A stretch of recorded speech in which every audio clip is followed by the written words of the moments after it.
Hey everyone, this is Will from Beijing, China, and welcome to this brand new and exciting episode of The Missing Piece. If you can use one word to describe the year of 2021, most of us could come up with the word pandemic. Indeed, the pandemic absolutely changed who we are, and not only as an individual, but also from this political sense, it shaped the entire world. However, to some extent, other people might describe 2021 by using the word chaos. For example, nations such as Germany, Italy, Latvia, the United States, even France, Austria, and so many more. People are taking their frustrations to the street, not only just about the rules under the pandemic, but also related to political shifts. We can see how the younger generations today, they are not only using their power and their words trying to change the political agenda, but also they are making connections internationally. However, in this episode, I'm interested in talking about one critical country that most of the media have missed out, which is Belarus. I am not the expert on Belarus. So that's why today, it's my great honor to invite Pavel, who is a visiting fellow at the European Council on Foreign Relations. And he works on Belarus-related issue, for example, its domestic and foreign policy, relations with Russia and the European Union, and the relationship with the United States. Pavel, welcome to The Missing Piece. Thank you so much. Sir, let's get started with the first question. As I mentioned before, Belarus is one of the critical countries that most of the media content miss out completely in the year of 2021. But from your perspective, since you are the expert, let's start with a simple question. How would you describe the current leader of Belarus, and what are some of the critical and important factors that the whole world misunderstood about this person? I would describe the country, not the person maybe. Belarus is a typical authoritarian regime, and Alexander Lukashenko, who is now calling himself a president, he has been ruling the country since 1994, the first and the last democratic elections in Belarus. Since he has been elected, no more democratic and free elections were in Belarus. Belarusians usually live under repressions, but what happened in 2020 when he lost elections, really lost elections, not officially, of course, to Svetlana Tikhanovskaya, democratic leader of Belarus, those times just a candidate of protest movement, he multiplied, he increased the level of repressions, I don't know how many times. So if you describe the year 2021 for Europe as pandemic, I would say that for Belarus since 2020, this is the pandemic of repressions. Belarus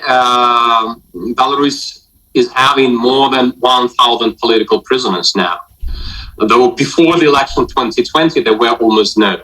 So to explain you better how Belarus functions and how it functioned before, Alexander Lukashenko was elected as I told, in 1994, and those times he was a pro-Russian leader. So one of the pillars of his regime are the support for Moscow.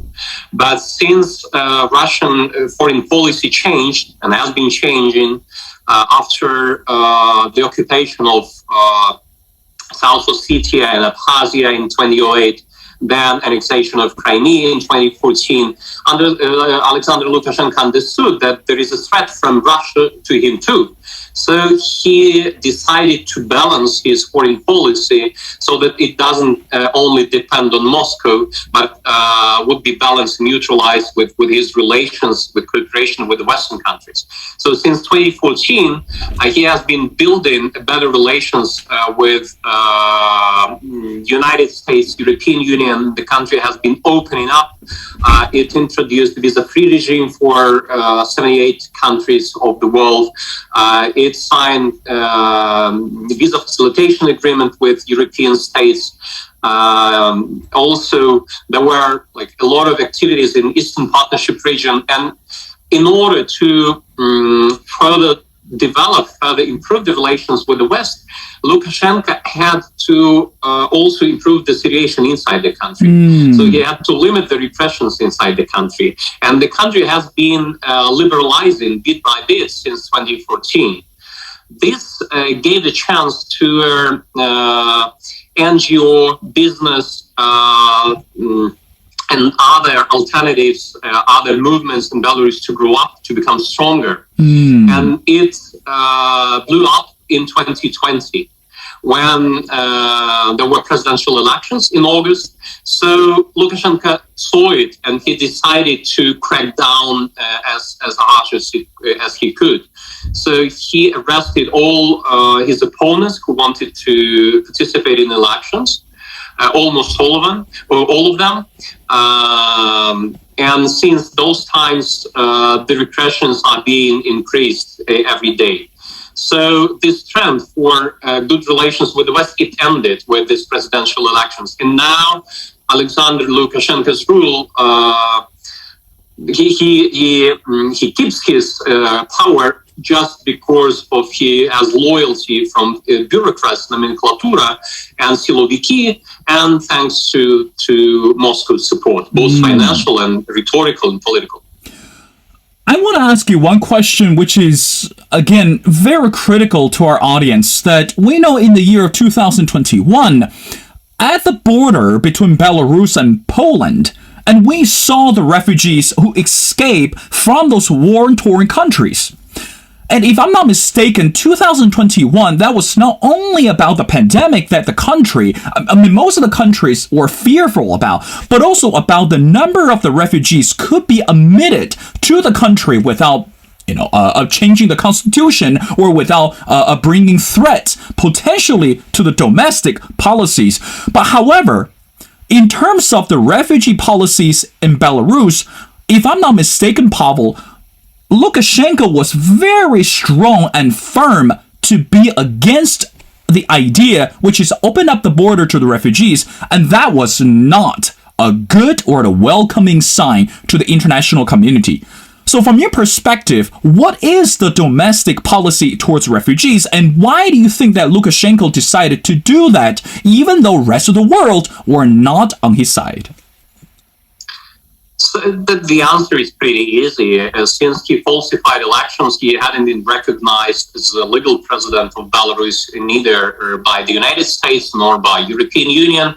So he is in a kind of a cold war with those countries, with the West. And a lot of sanctions were imposed against his regime. And of course, as it poses a threat to his rule, to the economy of Belarus, he decided to go into attack. And after he attacked or landed the Ryanair plane with opposition journalist Protasevich, what happened in May 2021, the new round of sanctions were introduced. And Lukashenko promised that he will stop fighting with the waves of migrants that go through Belarus. And what we should remember is that there were no waves of migrants through Belarus. Belarus has never been on the part of the route of these migrants from Middle East to Europe. They usually use the southern route. So he needed, in order to go into attack, he needed to create it artificially. So he changed the legislation and let the people from Middle Eastern countries, from poor countries, to apply for visa and to receive a visa in an airport. So they could just fly to Belarus, to the capital, apply for a visa, and in 10 minutes receive the visa. There were a lot of business people close to the Belarusian government who built this business. They had smugglers in Middle East and they had smugglers in Belarus. So all this route was covered by special services of Belarus.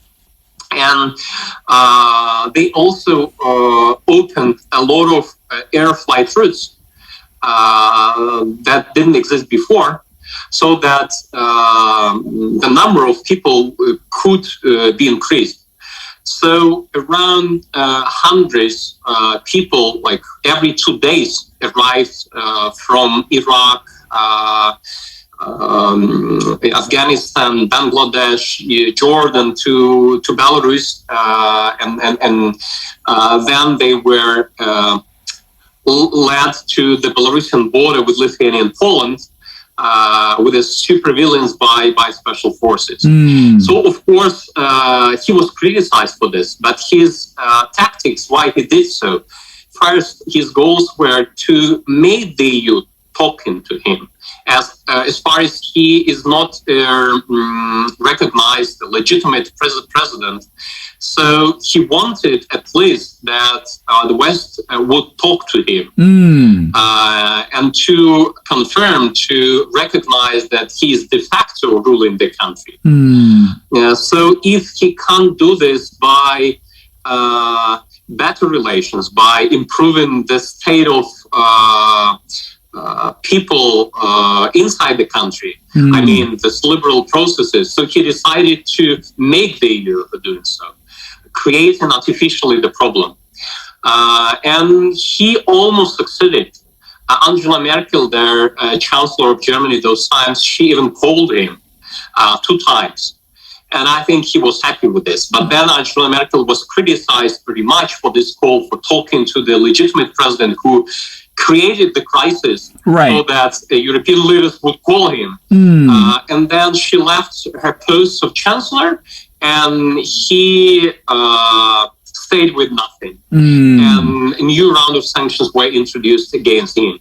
So this was a very important round of Belarus-EU relations in 2021. That is showing that Lukashenko, from his side, doesn't want to give any concessions to the West, and the West doesn't want to give something to Lukashenko, even if he creates such huge problems on the border. Pavel, before we get to the relationship between Belarus and the West, I do want to go back to the country of Belarus. Now, you think about it, at the beginning, if I'm not mistaken, that you mentioned that Belarus today is one of the authoritarian countries.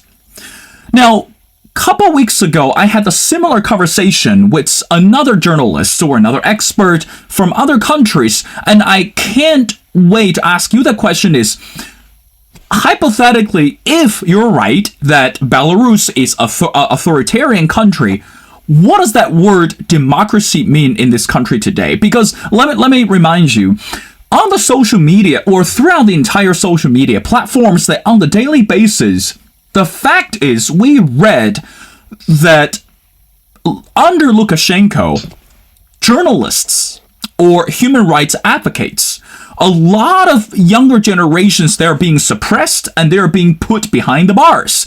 And that did not show a positive or even what we say the ideal image for Lukashenko. But meanwhile, I want to know, from your perspective, how should we understand, or what is the right way to define the word of democracy in the midst of everything going on? It's an easy question and an easy answer. What usually democracy mean to authoritarian leaders? It means threat to their power. So this is what democracy means for him and for Belarusians. The Belarusians who oppose him, and now it's a complete majority of the country, they see in democracy a chance for change in Belarus. As far as they have been living under Lukashenko's rule, as you already described it, ruling with a hard hand, with a tough hand. So it was not easy. As I told you before, thousands of people are behind bars because of political reasons. But Pavel, there are still people who follow Lukashenko faithfully, or there are still majority of the people who believe that he is the answer to the country. So let's go. So let me ask that question in another way. What are some of the strategies, or why he was so charming to the people who believe he can do something to change the country? In 1994, yes. In 1994, he was a very popular politician who criticized the communist rule, who was a pro-Russian. That is important and was important for Belarusians those times. And then he just made a coup d'etat in 1996. He changed the constitution and concentrated all the power in his hands. And since 1994, there were no elections in Belarus and no chance to ask and get response of people whether they like him or not. Because in democratic countries, you have these electoral processes that show whether the politician is popular or not. In Belarus, this is not the case. So he also, in 2010, he even banned and prohibited independent sociological polls in Belarus. So you can't even check the mood of the society this way. So Belarusian experts have to do them from abroad and only online. They are representative, but still, this is very showing what is the situation in the country. And answering your question, yes, he still has support, and his support is around 25-30% of people.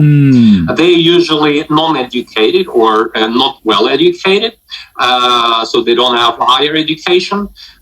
They are of elder population, so pensioners, people from poor families, and they usually don't use online. They don't read independent media, so they prefer television, which is controlled by the government. Right. So this his electorate is kind of monolithic. It hasn't changed since election 2020. According to some experts, Lukashenko received 38%, not more than 38%.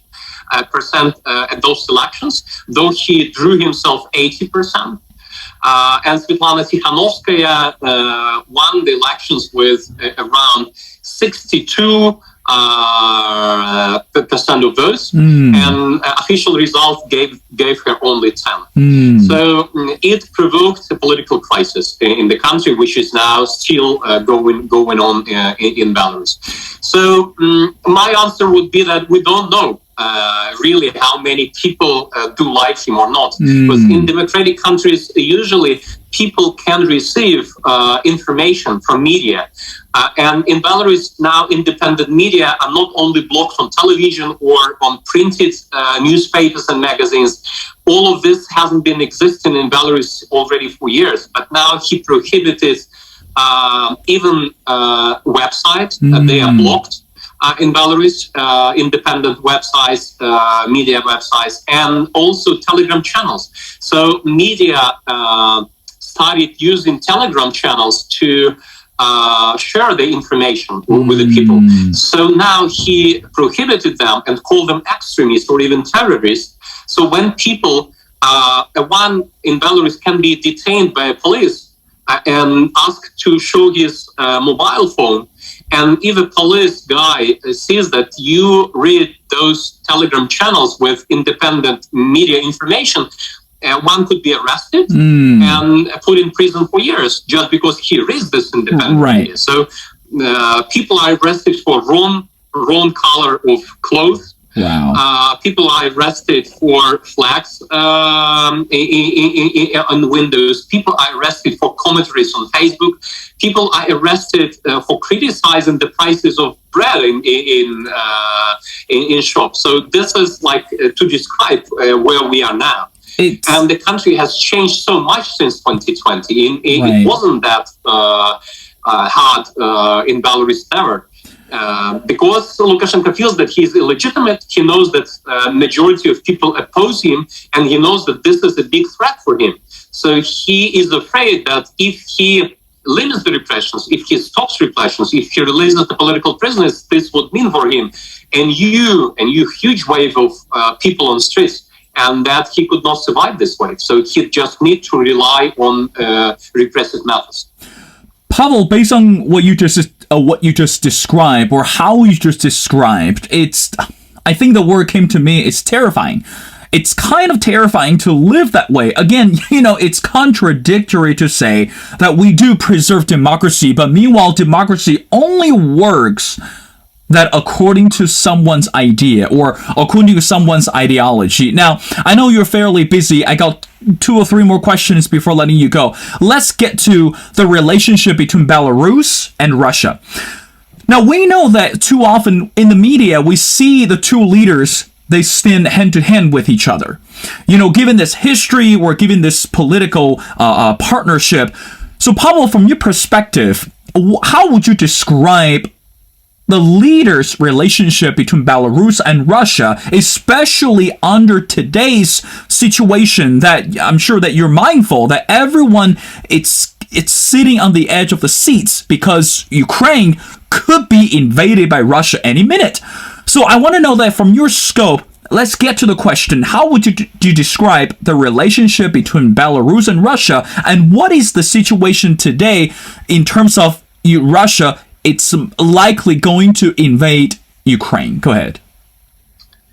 So they are not easy. Rhetorically, they are allies. Putin and Lukashenko, they are allies. In Belarus and Russia, they even have the Union State country, which is the Union State of Russia and Belarus. That is not a state itself. It's just a kind of a unity of two countries.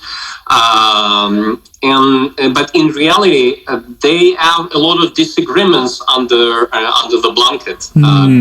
Putin has always wanted more control over Belarus. And Lukashenko, of course, is a usual authoritarian leader. He wanted to keep his absolute power. For him, it doesn't matter to whom lose the power, either to the West or to his opponents in Belarus or to Moscow. He wants to keep controlling everything happening in Belarus. But in 2020, I already explained you why Lukashenko wanted these better relations with the West. He wanted to compensate this dependence on Moscow. But it ended with these falsified elections and a huge wave of repressions against people and sanctions from the West. So since those times, he just needed to be very loyal to Moscow. But his understanding of the politics and his relations with Russia didn't really change. He still wants to keep his power in the country, and Putin wants to get more and more influence over Belarus. For Lukashenko, this would mean that he needs to lose it, or at least to pass some of his powers to Moscow. Right. So there are some disagreements between them. They are not well articulated. They are not so very well seen, but they do exist. But now Lukashenko is a very, very loyal politician to Moscow. He agrees to sign some integration agreements with Moscow, which mean for Belarusian economy that it is becoming closer and even more dependent on Russian economy. He recognized Crimean annexation, which he didn't do since 2014. So he needed to give the signal, to send the signal to Moscow. He also said that he would participate in the war if Ukraine attacks Russia. So he, of course, never says that Russia could attack Ukraine. So he needs to say that if Ukraine attacks Russia, then we will be supporting Moscow. Wow. So this is his main product, I would call it, the product that he can sell to Moscow in order to thank it for the support that it gives to him, the political and financial support, this political loyalty. But of course, he doesn't want to participate in any war. But also, he can't be as assertive as he was before 2020. That's why he agrees to these military drills in Belarus near the Ukrainian border. He agrees to let this unprecedented number of Russian troops to Belarus that are now concentrated in different parts of Belarusian state. That's right. His space for maneuver is now very, very limited. But of course, he is still the main politician. He is still the main decision maker in Belarus. Then when you read in different Western media that he is just a puppet of Moscow, this is not true. This is a simplification. And it gives you a very wrong understanding of the processes and of Belarus-Russia relations. But anyway, what we should understand that the trend of bigger dependence of Belarus on Russia is developing and will be developing, just because he needs the support from Russia, and Russia wants and pushes him to let him get more concessions from his side. Again, as we mentioned before, let's talk about the relationship between Belarus and the West. Because we know since Joe Biden became the newest president for America, and the entire world is watching his foreign policy. But so far, if you talk to the experts within the international community, majority of them would say the foreign policy under Joe Biden dramatically failed this administration. So that's why, from your perspective, again, going back to your alley, I want you to help us to understand how would you describe the relationship between Belarus and US today, and does Belarus still need politically, socially, from the support of the US? As far as there is no one international actor that could represent Belarus now in the international arena, there are two answers to your question. So the relations between the United States and Alexander Lukashenko are difficult and as tough as they have never been. Even ambassador of the US that should enter already Belarus, since she criticized the falsified elections and repressions, she was not allowed to enter the country. The Belarusian government just didn't give her a visa to enter the country. So she was an ambassador in exile, working from Vilnius, from Lithuania, and then she received just another position because she couldn't be called an ambassador anymore. Belarus is under sanctions from the US. Already 2 packages of sanctions were adopted against Belarusian government, and also in the end of 2021, Joe Biden signed an executive order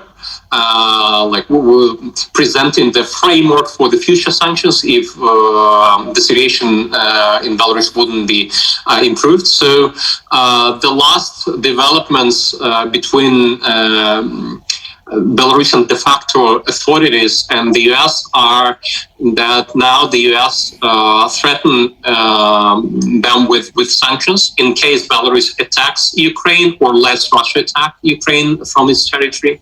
So this is the first part. The second part would be relations between Svetlana Tikhanovskaya, who represents now the opposition, the democratic forces, and she's not an officially recognized leader. I would say she's she can't be compared with Guaido, the opposition leader in Venezuela. But since that, she already had so many meetings with the European leaders, and she also had the meeting with Joe Biden last summer.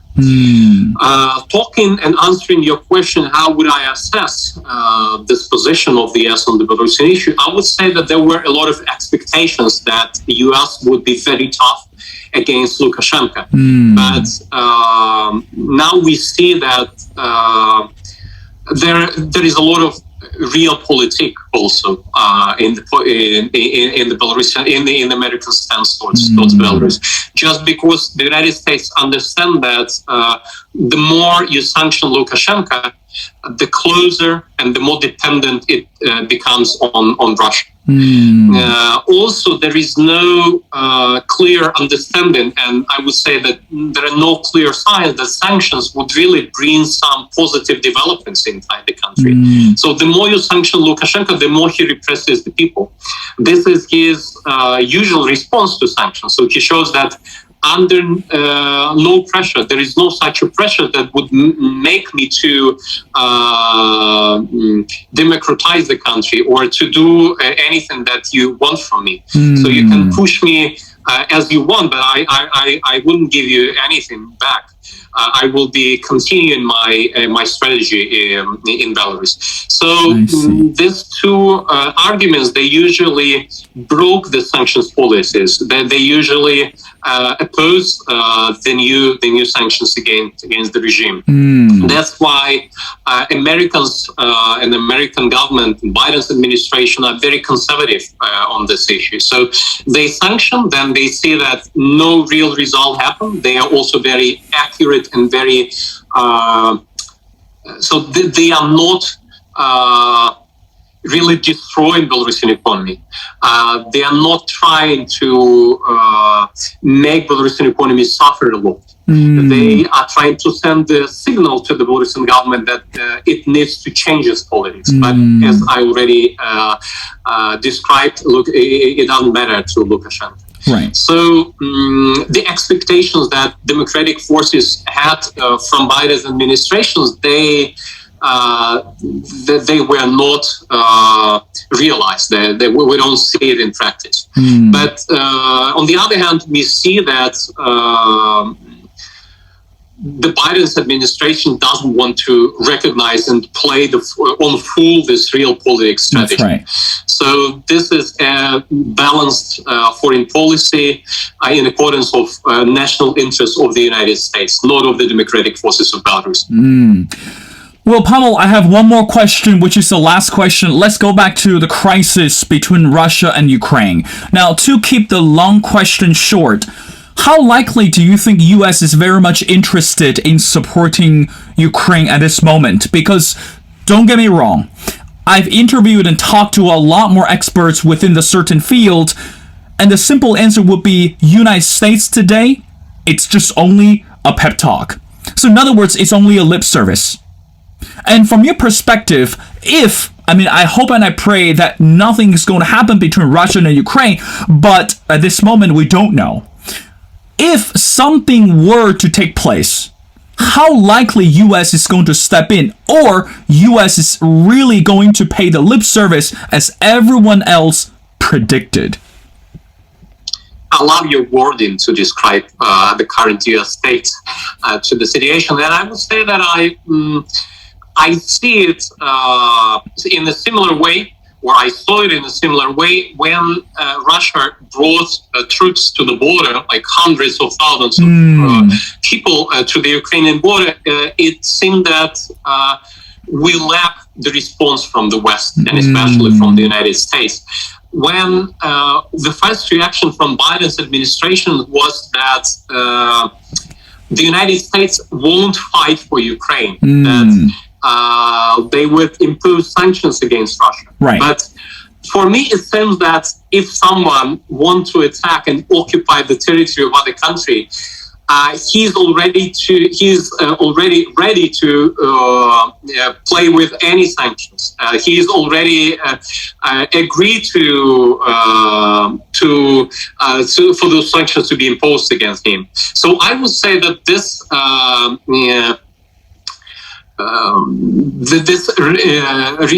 rhetorical support of Ukraine, trying to threaten Russia with sanctions, potential sanctions, they even played more for Russia, inviting Russia to attack. Because when you know that the price for your attack will be just sanctions, then you understand that, okay, so then why not?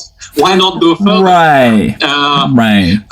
But now we see that the situation is changing. Now Biden wants to send American troops to Western, to NATO allies in the East.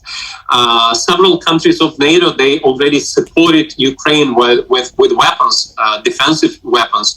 So the more Russia escalates, the harder and tougher response it finds from the West and also from the US. So I would say that the stance of the US is also improving. So when Putin wanted and showed this ultimatum, sent this ultimatum to the US, I think that he hoped that he could receive some concessions from the West. And those troops on the border, they would play a role of a special argument. Like that we are ready to go as far as you can imagine.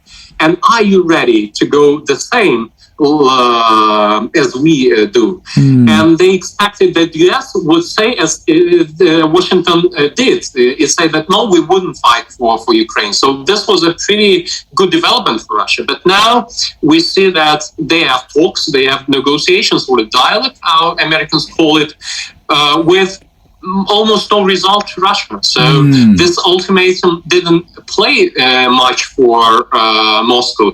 And now Putin, he's in a kind of a trap himself. So he either needs to go into attack or escalate even more, or step back and to show his weakness. So I would say that now the response from the West is pretty okay. So the harder and the tougher you are against this ultimatum, the tougher the situation for Putin is. So when you don't give concessions, but at the same time you invite to the dialogue, you invite to a sincere discussion with no lose-lose game, but just for inviting Russia to a win-win game. Then it could potentially play, and it could potentially stop this escalation at the border. But the problem is that we don't know if Putin is already ready to change the Russian foreign policy this way, that it could even occupy the neighboring states. That's right. Because the current, what is the problem between Russia and the Western world now? Is that in the current world order, Russia doesn't see itself as a global power, and it wants to be a global power. That's why it is trying to devaluate and to change this world order with its aggressive foreign politics, with its tactics against neighboring countries, provoking NATO, asking it to come to the situation of 1997. And if Putin understands that in the current world order, Russia would never become a global power, this would mean that he's ready to change it in any way, even using the war. So if it is true, then we are in a very difficult situation. But if it is not true, if he's just bluffing, then the West and the West response is pretty okay from them.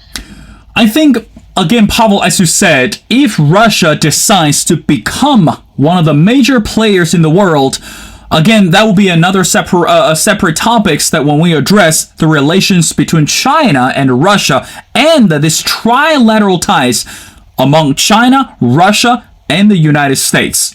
Well, ladies and gentlemen, Pavel Slenkin is a visiting fellow at the European Council on Foreign Relations, and he works on Belarus-related issues such as domestic and foreign policy relations with Russia, the European Union, and the critical relations between Belarus and the United States. Pavel, thank you so much for being on my show. It's been a pleasure of talking to you. And again, we love to have you back on our show again as we continue to see how the story begins to unwrap at the border between Russia and Ukraine.